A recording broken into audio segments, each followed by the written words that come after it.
We have finished the divisional rounds in the 2014 NFL playoffs. All 4 games are over, and we officially know the last 2 games left in which will be the AFC and NFC title games.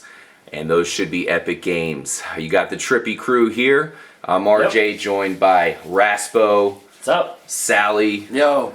Kyle. What's good? And we're going to go ahead and recap this round. It wasn't quite as epic as that wild card round, which was just off the chain. Every game was unbelievable. Yep. This round, unfortunately, had some blowouts. Yeah. But the 4 teams that won all deserved it. Yeah. And it only makes next week that much better. So we'll go ahead and start off with Saturday, where we started off at 4 o'clock watching the Seattle Seahawks defend their home turf against the New Orleans Saints. They were able to hold off the Saint offense, and they came out victors.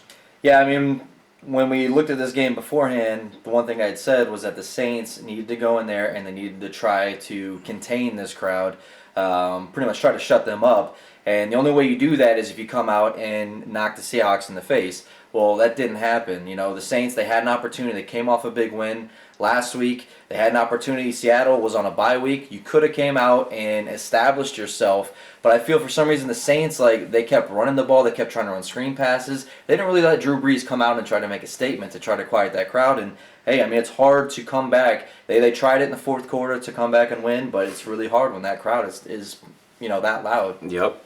Yeah, absolutely. That was a crazy game because it started off, where both teams were very intense. They were very chippy. They were going after each other. Yep. And something we got to point off was right off the bat, Russell Wilson tried to hit Percy Harvin down the left side of the field, and the Saints safety came in and just completely, Raphael Bush came in and knocked him right in the head. And, of course, you had Percy Harvin going into the locker room, getting checked out for the concussion. But he actually came back into the game. Well, and then they went after him again. Bush went after him a second time.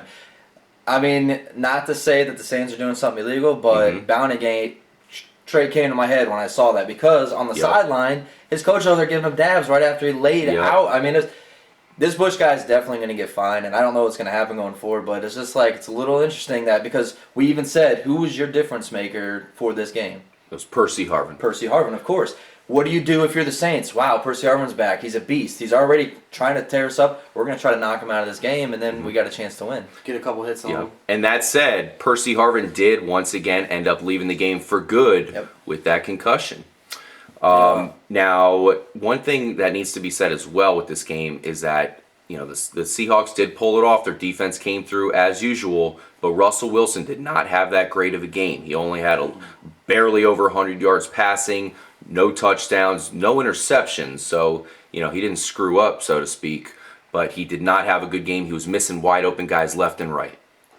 Yeah, when you compare the quarterback stats, I mean, Breeze had a better game overall. He had more yards, he had touchdown passes, and Wilson really didn't. So, it's interesting that the Seahawks were still able to pull it off. And for me personally, it was a game where it was a defensive game, and I had an idea it was going to be like that. I think we all did. Yep. Going into it, Seattle, like Kyle said, with the crowd and Seattle's defense, that's a tough match for any team to go against for sure.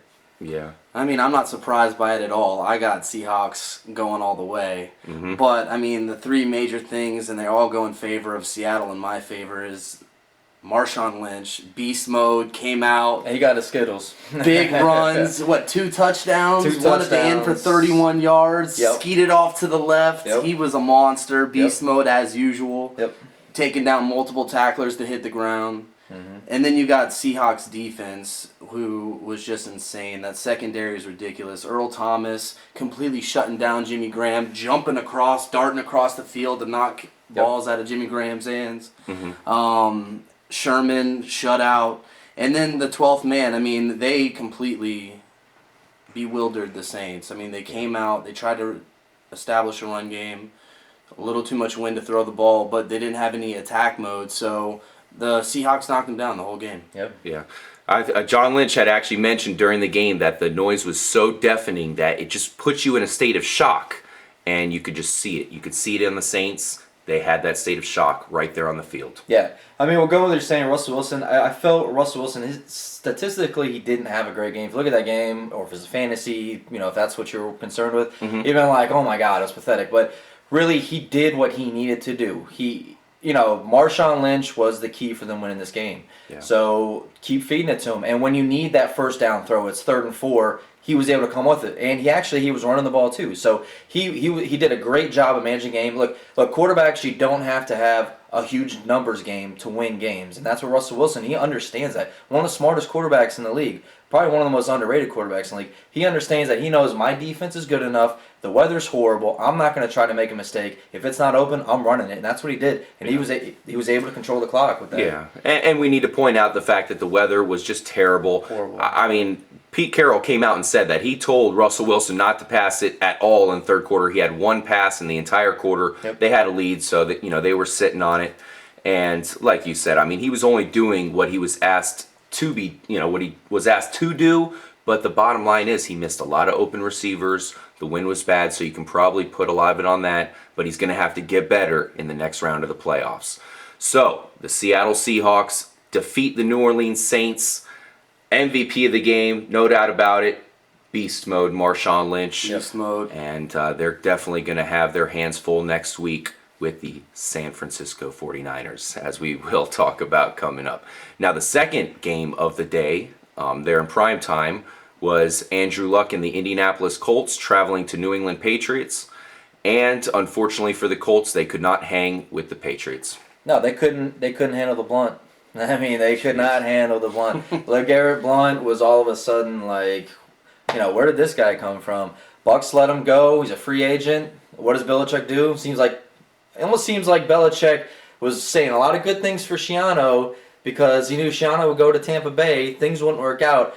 They got rid of Talib. I'm going to take Talib. All of a sudden, he's my number one cornerback. Yeah. We're going to get rid of Bucks let go Blunt.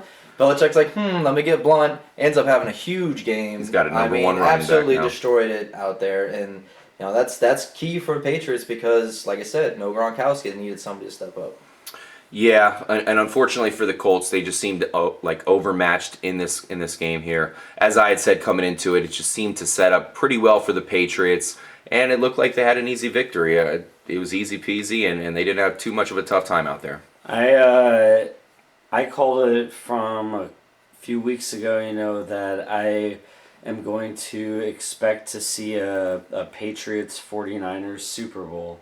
Oh, yeah? And with this game in particular, I had a feeling the Patriots would just dominate the Colts, and that is exactly what happened. The Colts couldn't get any momentum going at any point in the game, and their morale, it was evident when you saw the players on the sidelines, on the bench.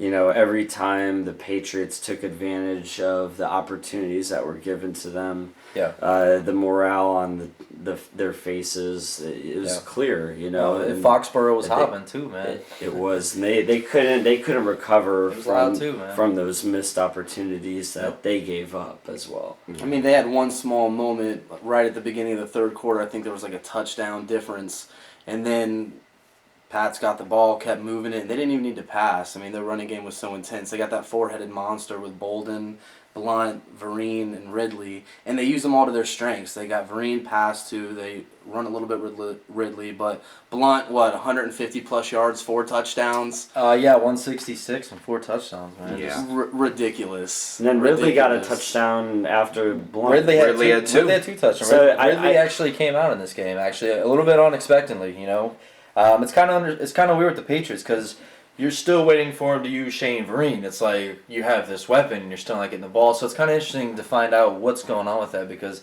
he's been really, we were thinking that it'd be Blunt and Vereen. That's what we'd see. And we saw Blunt and Ridley. Yeah, and the bottom line for this game was the Patriots basically just won, they ran themselves to a victory. Tom Brady, no passing touchdowns. Like Russell Wilson, he didn't have any interceptions, so that's good. But you have LeGarrette Blount, like you guys mentioned, 4 touchdowns in the game. That's crazy. Yep. And Stephen Ridley had 2 touchdowns himself. So the bottom line, the Patriots rushed for 6 rushing touchdowns. That's unbelievable. And the Colts just completely gave up there. And it's wise to mention the Pats defense. How many takeaways did they have? About 3 interceptions? Yeah, but I got to go on a rant here. I got a little tangent here that I have to go off on Andrew Luck. Because, okay, comeback kid, well, he wouldn't have to come back so much if he didn't throw so many early game interceptions. True. Andrew Luck, he killed this Colts team. I thought Colts defense played pretty decent. I mean, they did give up some big runs. A lot of those came towards, the second half of the game. But when your defense and you're trying to do everything you can to win a game and your quarterback keeps turning it over, really makes it hard for you. You get beat down. Everyone starts looking down. You're on the road. You cannot turn the ball over on the road. And, Andrew Luck, as good as he looks sometimes, if he doesn't learn how to get rid of, turning the ball over, he is never going to get himself to a championship. Yeah, 4 interceptions in the game. That's just not excusable for Andrew Luck. We all love him. We know he's going to be a baller for years to come. But that's just not good enough. So, Unfortunately for the New Orleans Saints and the New England Patriots, thank you guys for participating in this year's season. But you're out of here. You're done. And the Seahawks and the Patriots will move on to the championship game to try to get their ticket to the Super Bowl. So that was Saturday's games. Thank you guys for tuning in. Yep. And make sure to tune in for the next part where we'll be discussing the Sunday games. Adios. Don't forget to subscribe. Subscribers. Subscribe. Like our videos.